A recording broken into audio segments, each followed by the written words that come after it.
नमस्ते। जुन 5 2025 मा उरुग्वेको मन्टेभिडियो घुम्न गएको थिएँ। त्यसको क्षणहरू यो भिडियोमा भनिरहेको छु। अहिले देखिएको चाहिँ नि यो इन्डिपेन्डेन्सिया प्लाजा भन्छ मन्टेभिडियोको मेन ठाउँ हो। यो पछाडि देखेका बिल्डिङहरू यो अहिलेको प्रेसिडेन्ट उद्घाटन गर्ने ठाउँ हो। यो चाहिँ प्रेसिडेन्टको प्यालेस हो। यो ठुलो बिल्डिङ जसकोमा एयर कन्डिसन्सहरू छ, त्यो चाहिँ ओल्ड टाउन र न्यू टाउन सेपरेट गर्ने ठाउँ हो। यो घोडामा चढेका चाहिँ नि होजे आर्टिगास भन्छ, जसलाई उरुग्वेको फाउन्डर पनि भनेर मानिन्छ। उनको रिमेन्स चाहिँ यो स्ट्याचुको ठक्क तल छ, जसलाई दुईजना गार्डले गार्ड गरेर बस्छन्। यो देखिएको गेट चाहिँ पुरानो सहर र नयाँ सहर छुट्याउने, ओल्ड टाउन र न्यू टाउन छुट्याउने गेट भनेर मानिन्छ यसलाई। घुम्नको लागि राम्रो ठाउँ छ। अहिले जुन देखिराखेको छ, एउटा टुर गाइड लिएर घुमेको थिएँ म चाहिँ नि।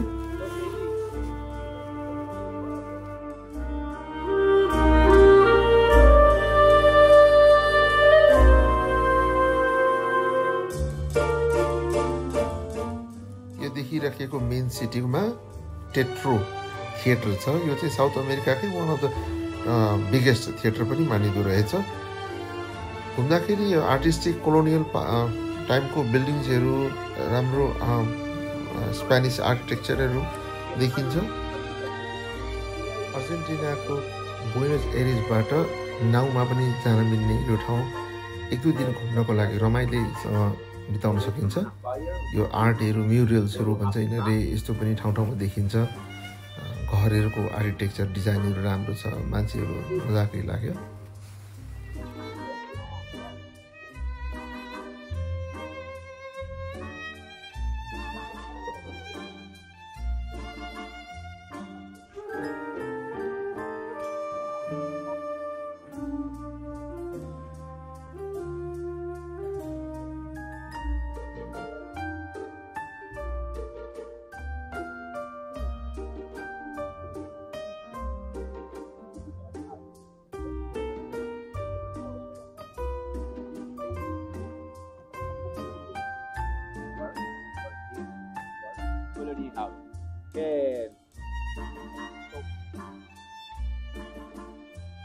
मन्टेभिडियोको सबैभन्दा पुरानो कथिड्रल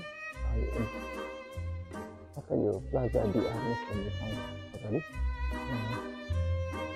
भर्खरदेखि अरूतिर जस्तो एकदमै ब्युटिफुल छ।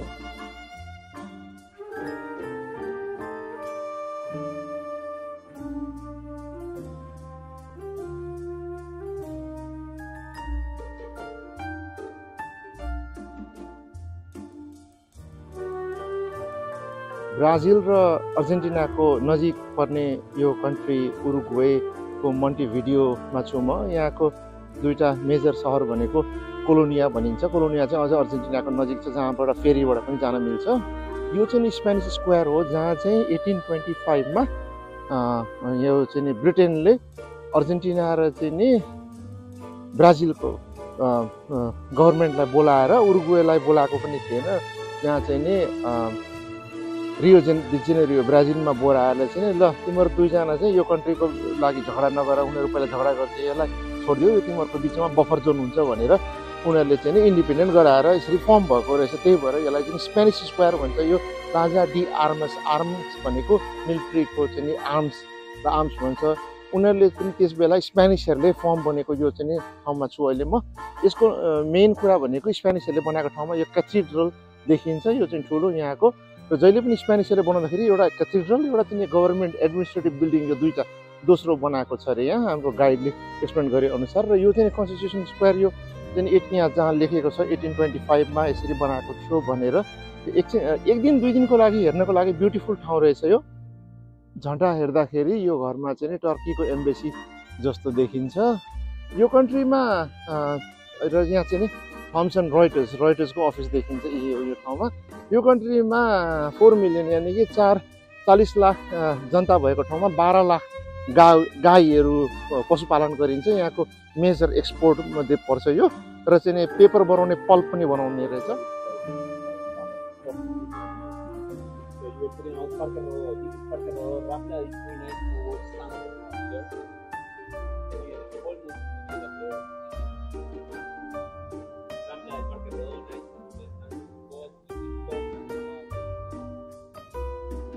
अहिले यो नेबरहुडमा छौँ हामी हिँड्दै। यो सियुदाद विएहो भन्छ। सियुदाद भनेको सिटी, विएहो भनेको ओल्ड। सियुदाद ओल्ड सिटीको छेउमा त्यहाँबाट हुँदै यो मर्काडो भन्ने ठाउँ जाँदैछौँ। यहाँ पनि यसरी ग्यासको सिलिन्डरहरू लगिँदो रहेछ। Beautiful neighbourhood.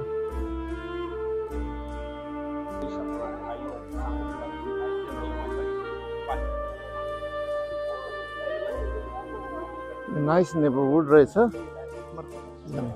मर्काडो भित्र गइराखेको।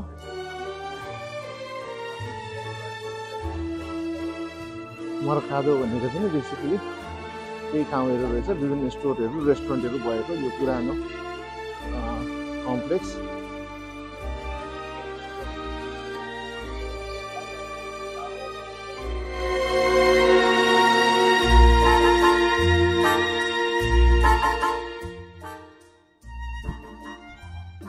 अब अहिले यो मोन्टेभिडियोको पानीको छेउमा रामबाला भन्छ। एकदम one of the longest walking यो बोर्ड वक जस्तो इन द वर्ल्ड भनेर भन्छ यिनीहरूले। अब सबैको आफ्नो त्यस्तै हुन्छ, तर राम्रो नेबरहुड रहेछ। एक दुई दिन आउनको लागि एकदमै राम्रो ठाउँ रहेछ। कोही स्टप बाई गर्न कसैलाई मन लाग्दाखेरि रामला भन्छ। हाई राइज बिल्डिङहरू राम्रो। Coastal area, the longest coastal walking area in the world भन्छ यिनीहरूले।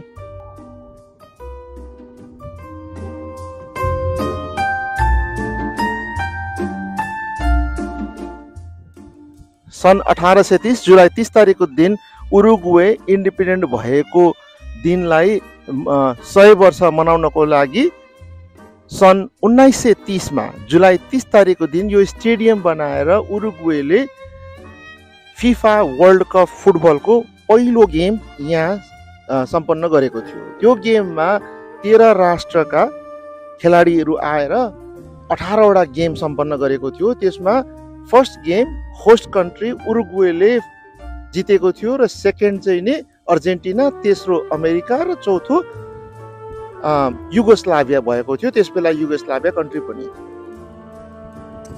यो 100 इयर सेलिब्रेसनको लागि सक्सेसफुल बनाउनको लागि उरुग्वेले स्टेडियम बनाउने खर्च र सारा टिमलाई चाहिँ नि बोलाउने खर्च पनि अफर गरेर उनीहरूले बोलाएको थियो र चाहिँ असाध्यै सक्सेसफुल भएको थियो। अहिलेसम्म उरुग्वेले 2टा मात्रै वर्ल्ड कप जितेको छ।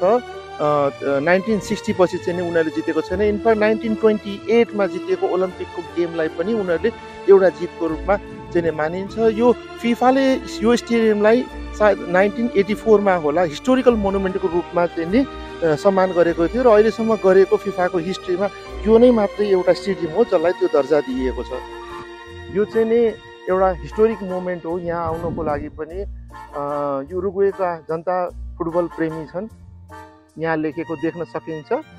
यसलाई एस्तादियो सेन्टेनारियो 1930 भनेर मार्क गरिएको छ।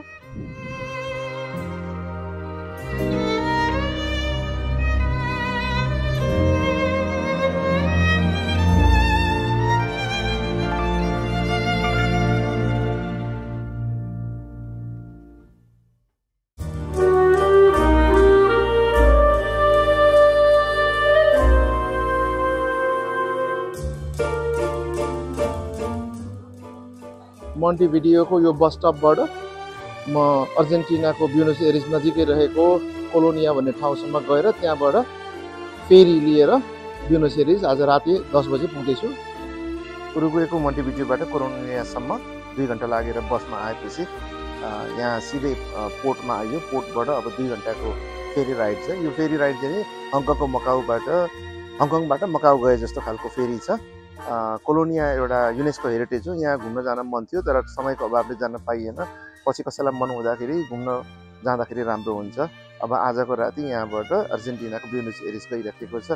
इन्ट्रेस्टिङ कुरा के थियो भनेदेखि उरुग्वेबाट एक्जिट हुँदाखेरि उरुग्वेको इमिग्रेसन र अर्जेन्टिनाको इमिग्रेसन सँगै डेस्कमा बस्दो रहेछन्। एकजनाले उरुग्वेले एक्जिट लगाएपछि अर्जेन्टिनाले एन्ट्रीको पासपोर्टमा छाप हानिदिँदो रहेछ सँगै। That was very interesting. Argentina, see you next.